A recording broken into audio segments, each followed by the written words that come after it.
Greetings, citizens of Nerdtropolis. Sean Tajipour, the mayor of Nerdtropolis, and today I have two special guests, Deji LaRay and Simon Phillips, who star in the Tubi Original Escaping Paradise. It is great to chat with y'all. And first off, I want to thank Simon for setting this up. We got acquainted, talked about Fubar, talked a little bit about The Witcher Season 3, and he reached out. And I saw already plugs for this movie, when I was on Tubi already, because I do watch that a lot. And so I was excited to talk to y'all about this movie, Escaping Paradise. Well, this is why I brought you the man, Deji, right below it. Yes, man. Yeah, no, I'm excited to be here. Thank you, Simon, for setting this up. Such a great experience. This is not my first rodeo with Simon.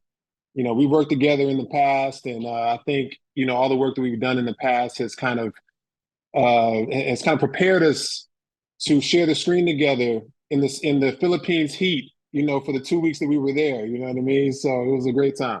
Yeah, and this is not my first time with Simon either. He's one of the nicest guys I know, but man, does he know how to play a dangerous dick. Exactly, Dave. You hear that? One of the nicest guys he knows. You don't know too many people, do you? I don't actually. Yeah. But this film, Escaping Paradise, is now streaming on Tubi. It's about a young couple's anniversary trip that turns deadly. And I have to say, well done to all of y'all, especially to director Paul Tanter, who couldn't join us today, but great job. It's a great summer entertainment flick from the comfort of your couch and adds great value to Tubi.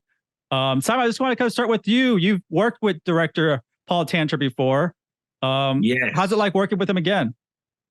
It's diminishing returns. Every time I work with Paul Tanter, it gets more and more depressing until the time eventually either I kill myself or I persuade him to kill himself or I kill him. And if you add into that the Philippines heat, yes, I don't do well. And you see, Deji's all right. He doesn't mind. He likes the sun. He's always in some tropical location. He likes it. But me, I'm just sweating all the time, So for me, I'm like, when I'm actually hot and bothered and I look irritable on screen, that's just me in the scenario that I was. And Paul Tanter's the same as that. So have you spoken to Paul? Both of those two things together.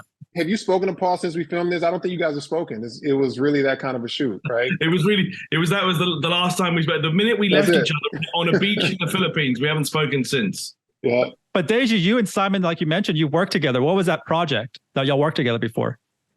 Oh, we've done a few.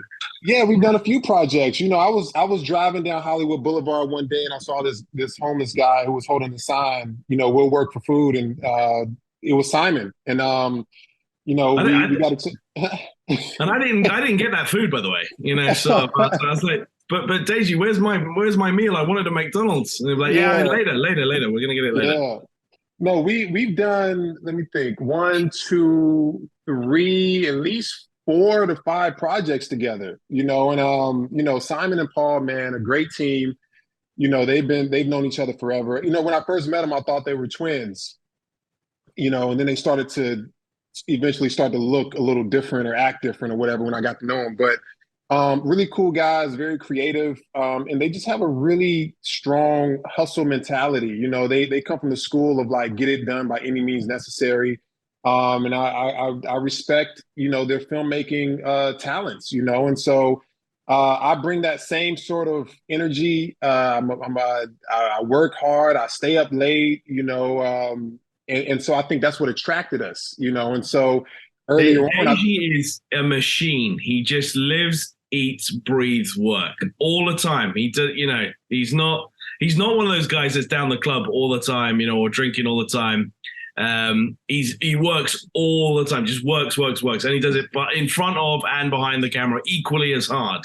And when he's not doing that, he's one of those annoying guys, by the way, that goes, yeah, I might hit the gym, after work. And they're like, do you want to come? And I'm like, no, not really, no, not at all.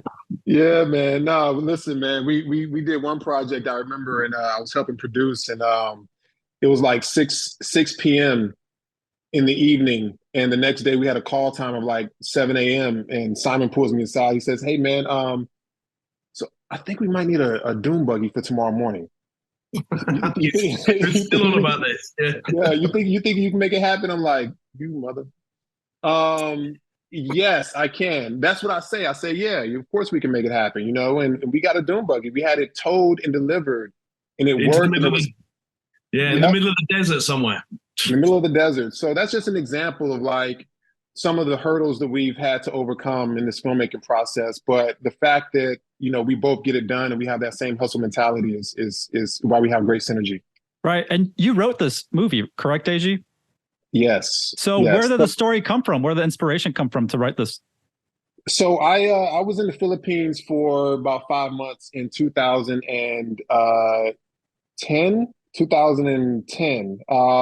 Yeah, I flew to the Philippines. I was teaching directing, I was teaching editing, and I was also slated to do a string of commercials as well. So I did about 5 or 6 commercials for a film academy over in the Philippines. And so, I was able to experience a good amount of what you see in the film. I went to Kawasan Falls. I swam with the whale sharks. I went to Tops, the highest point in the Philippines. Really got immersed in the culture, hung out, like had a really great time. And I just was thinking to myself, the aesthetic of this country is like really beautiful. It's just like a point and shoot kind of location, whereas, in America is like you got to really find specific locations to tell your story, a lot of set design and things like that. If we came to the Philippines and just captured the natural beauty of the country as a backdrop and make it a character, Paul Tanter, there you go. Cebu is a character in the film. With a really great story that people can follow and that keep people on the edge of their seat, and I feel like we have a winner. So, I wrote this a few years back, and of course, like every writer knows, you have a lot of scripts on your laptop. A lot of times they're just sitting there. And so, had a conversation with Paul and Simon, and they were attracted to this script, and they said, let's do it. So it was probably about a process of about a year before we were actually able to do it. I think first we were talking about going to another location, another exotic island, right. And then we ended up settling on the Philippines. Yeah, it's a great location, really cool shots in this. I love it. I love exotic places. So definitely the Philippines is one of those places. How tough is it to make a movie and work in paradise? I felt like y'all had a lot of fun making this, even though, you said it was really hot. I think y'all had a blast making this. It was really hot. Don't let Deji tell you any different. It was really hot. Yeah, it was hot, but that's what made the movie. You want the sweat, you see the heat on camera. But just like with any country that has very hot heat like that, you get used to it. After the second day is like, the first day you want to take 2 or 3 showers, but then by the second day, you're like, you know what, that's just what it is. You embrace it. And it becomes actually a little enjoyable. You just get out in the heat and you enjoy it, So I don't know if Simon ever got to that point, but I did. It was just 10 more months and I would have been right with you. But yeah, man, being on a yacht, being on a bunker boat, we had a scene swimming with the whale sharks where Simon actually jumped into the ocean with jellyfish. With 1,000 jellyfish, Deji. And I noticed that I was the only person in the ocean at that point with 1,000 jellyfish. Yeah, man. So we were in the trenches and we made a film that was very organic to the location that we were at. Even like the internet cafe. It's like there are still internet cafes in a lot of places there where you walk in and you pay and there's a bunch of old school computers and you log on to the internet. And we wanted to make sure we captured all of the essences of this country, from the beautiful mountains and beaches to kind of the rundown internet cafes. It just has a lot of culture and character. Yeah, that's awesome. And I'm sure the locals were excited to see a film being, filmed over there. How is their reaction? Kind of like you're kind of doing it in the middle of typical Philippines. So how is the locals treating y'all? Look, man, it was great, wasn't it? Like everybody was super interested, and they couldn't give you enough. Like sort of well, you'd have to. I mean, Deji knows this, but if you're doing something in LA, you're like, it feels like you're fighting traffic. In the Philippines, everyone's like, yeah, can we just film it in here? And they're like, yeah, go for it. Do you need it? Do you need any people in it? They're like they just want to be, or if they're not in it, they're just avidly watching. They'll stop working to watch you work. It's great. Yeah, yeah. No, listen, they're incredible people. Like I said, I was there for 5 months, and the culture there is great, and the people are very warm and welcoming, and they helped us out a lot. We had an incredible Filipino producer, Winston, who Yeah, shout out to Winston. Yeah. man, Winston, he set everything up for us. We were able to get him the scripts and get him what we needed as far as character descriptions, and then he would send us auditions. I knew a lot of the locations already, so I was able to communicate to him like I would love to shoot at Kawasa Falls. I would love to make sure that we have a jeepney, for this scene. And so he was able to set that up, send us pictures, the different resorts that we stayed at in the film, and yeah, it really worked, man. So there's not a lot of films that are shot there. So yeah, you can imagine, when it does happen, you garner crowds and people wanting to know what's going on. So No, that's awesome. Was there a scene that was the most trickiest to film over there? I think I know what story Deji's about to tell. Yeah, go on. Trickiest? I mean, which one? Give me a hint. I've been worried this entire interview that you're going to start talking about me riding a motorcycle. No, I might even show that video. I might show the video. Yeah, you've got the clip somewhere. This is what we're gonna do. So Sean, what I'm gonna do is I'm gonna email you the clip, and then and I want you to insert it right about.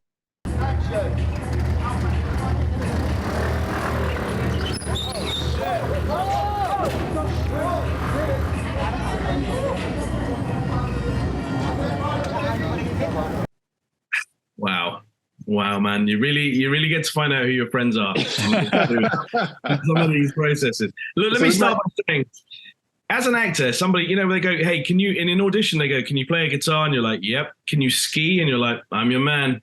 And then you work out how to do all the things you just promised you could do later.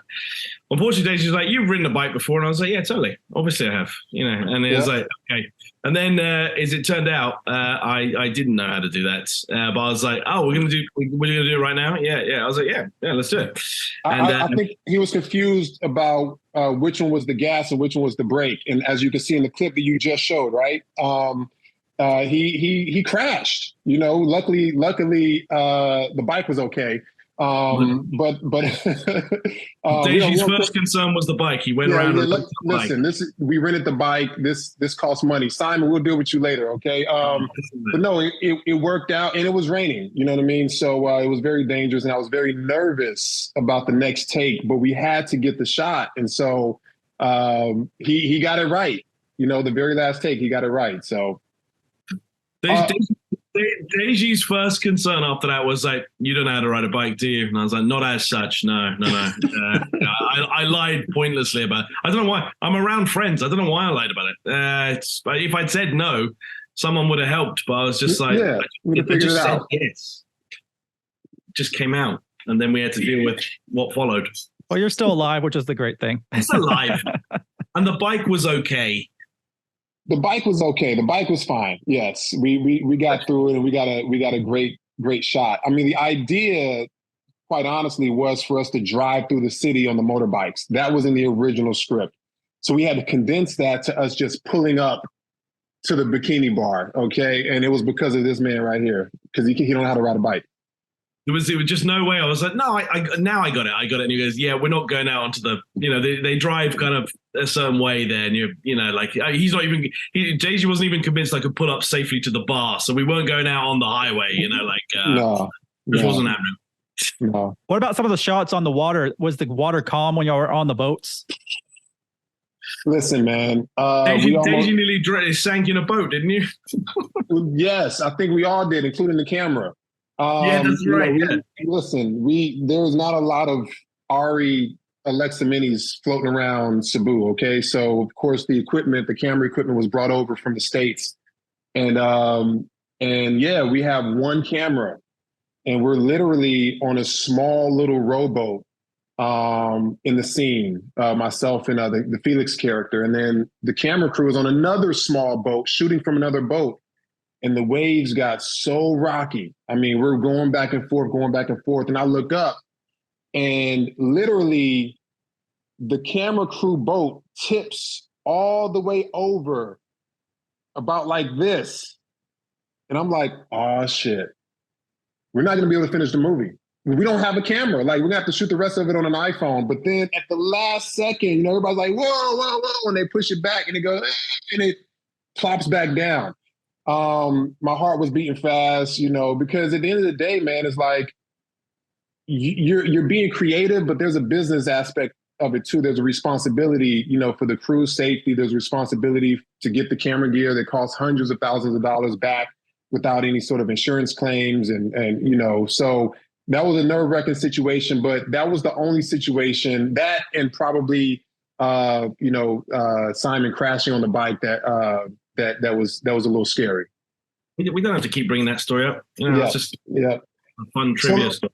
So I have another story about Simon crashing on the bike, right? So it's not the beginning of stories of Simon crashing things. That's a whole segment on its own. We don't need to go all the way through all those. Yeah. Well, I'm glad that, you know, nothing serious happened, because, you know, the Philippines, beautiful place, you know, it's not like the States, you know, things go a little differently over there with the water, the traffic, I'm sure, is a little different. Motorcycles maybe work differently, Simon. Yeah, that's a different motorcycles. Let's go with that. Don't give him an excuse, man. No, it's the same damn motorcycle, okay? It's the same one we all grew up with. Nah, it just seemed different. When they said a bike, I thought they meant like a BMX, like a pedal bike. But then that wouldn't have made any sense for the story. So we should have asked more questions. So Escaping Paradise is on Tubi. How important is having a streaming platform like this give a film and this caliber kind of a chance? You know, it's not like a big time motion picture, but it's a really entertaining film. So having something like Tubi to offer it to an audience, you know, how important is that? Yeah, so it's actually a Tubi original. And so there's you have films that are on Tubi, and then you have Tubi originals, which are I feel like they're a little more kind of hand selected to kind of represent the brand or the trajectory that the streaming platform is going. Tubi is growing a lot. Listen, my DMs, my messages, like everybody is talking about this film on Tubi. It's a lot of people who share films on Tubi. It's a lot of people. I mean, there's Facebook groups that recommend films, and you see somebody recommend a film, and then there's 100 comments underneath about how they love the film or how they didn't like the ending or this or that. So it's a platform where I think is about community and people really engaging in what they watch and having real conversations about it. You know, whereas a lot of other platforms, people watch it and, you know, they might talk to their friends at work or their group chat, but it's not a lot of conversations going on about films on another streaming platform in its entirety, the same way that Tubi is. It's really a community platform, and that's cool. You know, I think Tubi is growing, the trajectory is growing. A lot of people are getting hip to it and starting to stream more. They have a lot of, I think it's like a lot of hours watched. I don't want to misquote it, but like millions and millions of hours watched on that platform. So a lot of eyes are on it. We love having Tubi Originals as a partner. You know, we'll continue to make more films that land there, as well as other platforms. And I think it offers their audience something a little different. You know, a lot of films on Tubi have different kind of themes. You know, some things are heavy in, you know, love story, betrayal, violence, and things like that. You know, and other topics as well. This is a little different. You know, we take people on an adventure to a foreign country and you know, get into this kind of action thriller film. So I think it is very unique on the platform, and it stands alone. Yeah, a lot of good stuff on Tubi. You know, I'm watching a lot of old stuff, you know, that from the 90s that I forgot about, but also watching a lot of new stuff, and it's a cool balance, and they categorize everything great. So Tubi is definitely a really awesome platform. I think I watch it more than anything else, to be honest. I'm kind of like cool, a rabbit hole. And it's free. Yes. You know what I mean? It's free. So you can't beat that. You have really great entertainment. Like you said, old films, new films, independent films. You know, it's really a widespread platform that's giving a lot of creators an opportunity to distribute their work and to get a lot of eyeballs on it. And you're in the mix with some great classic big studio films. So that's a great thing. Oh, it's very true. And Simon, why do you continue loving to play the bad guy? We ever going to see you? I know you play a couple of good guys here and there, but you're so good at playing the bad guy, though. I tell you that. Why are you so good at that? Just there's something about me that people like to hate. Art imitates life. Sorry, Sean, here's one of the things. Daisy's one of my good friends, sort of. And this is what a good friend says about me. If I brought enemies on here, I don't know what I'd get. Do you know what I mean? Yeah. No, but you did a good performance. I even read some of the reactions to the movie, and they're like, "Who is this guy, man? He's just evil. Like he's this British guy. He's really good at this." But when we're talking about the movie, even when we were making it, because a lot of it is me and Deji. That's the sort of thing. It's sort of a battle of wills a little bit. Sort of who can one up who, and that's how you keep each scene going. Like even within scenes, I enjoy the back and forth we've got, sort of what happens there. But the more of an arsehole I am, the more you're on Deji's side, so I was like, it actually kind of makes it better. Sort of, you got something to kick against a little bit, Yeah, it was great to see y'all be pitted against each other in Escaping Paradise. Deji, I did want to ask you this. I want to ask about your time on Bosch and working with the late Lance Reddick. Anything you can share about your experience with him? Man, first and foremost, the Bosch set, a cast and crew is like a family. I didn't really understood what that meant until I worked on that show. I've heard that phrase before when people spend years and years together working on the show. I remember when I was a kid, I was watching The Fresh Prince. It was like the final episode, and like they were all waving to the crowd, and they started crying and hugging each other, and it was like, yo, what are that? Why are they so emotional? I'm a kid watching this. I didn't understand it, but in this film industry, a lot of times when you're working on a show, you end up spending more time on set than you actually do with your real family or at home or with your spouse or whatever. And so you grow with these people, and you form relationships with these people. And I was fortunate to work on Bosch for every season. And as well as, just did the spinoff as well, Bosch Legacy as well. So I was able to get to know, all the actors on the show, Jamie Hector, Titus Welliver, DeWarren Johnson, all the producers, incredible people. And Lance Reddick, man,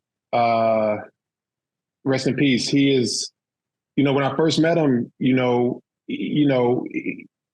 think about his characters that he plays in films, and you could be a little intimidating. It's like, man, this guy's like super serious, and like when he just looks at you, he has that look, which captures well on screen. But then you meet him in person, and he is the funniest, lighthearted, like welcoming person you would ever meet. The guy jokes all day, laughs, like incredible dude. He's a big time gamer, played a lot of video games, and so when you get to know him on that level, man, it's like you really understand how great of an actor he is, because he goes from that, like his real personality, to like playing these roles that, these guys that you don't want to mess with on screen, these characters, and you're like, oh wow, yes, his range is absolutely incredible. Powerful individual, made a huge mark, has a huge legacy, man, and he will be missed, man. Rest in peace to Lance Reddick. But he has a lot more stuff coming out too, so I hope people look forward to. I'm going to say this: he will be playing Zeus on the Disney Plus series Percy Jackson that they're hopefully dropping trailer. So that is something we can look forward to. More Lance Reddick for sure. Rest in peace. Nice. Let's go, Lance. My man. Yeah, for sure.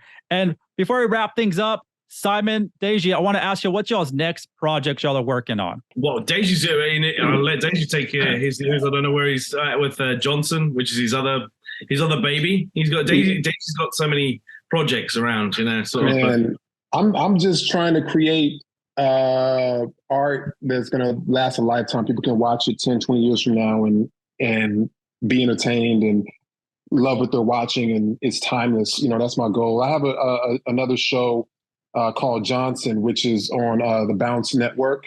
We're going into our third season, which premieres August 5th at 8 o'clock on Bounce. You can also go into Amazon Prime and type in Johnson TV series, and you can watch it through Amazon as well. It'll connect you to the Brown Sugar app to be able to watch all the seasons. And so I'm excited about that. That's coming up soon.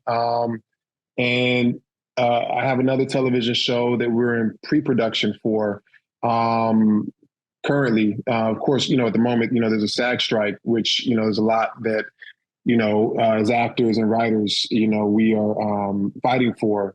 So just kind of laying low at the moment, but, some things coming real soon, man. I'm very excited. Yeah, for those that don't know Johnson, kind of give them the premise of that, because I looked up. I'm going to watch a few episodes today and get started on it, because there's 3 seasons right now, and I love the premise. So just explain the premise for Johnson. Yeah, it's four guys, 4 Black men. They all have the same last name, Johnson, and that's symbolic because Johnson is the most popular last name for African American men or African Americans in the United States. It goes between Johnson and Williams, every year.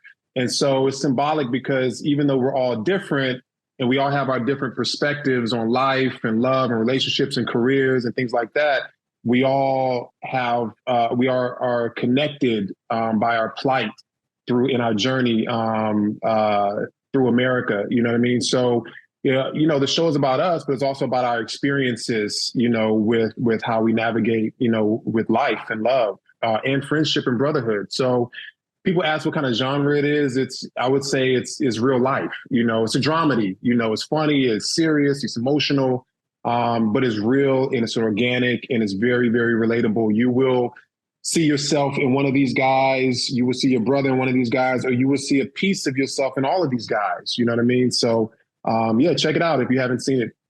Yeah, that sounds awesome. And Simon, you're a busy man as well. What do you got working on next or coming out?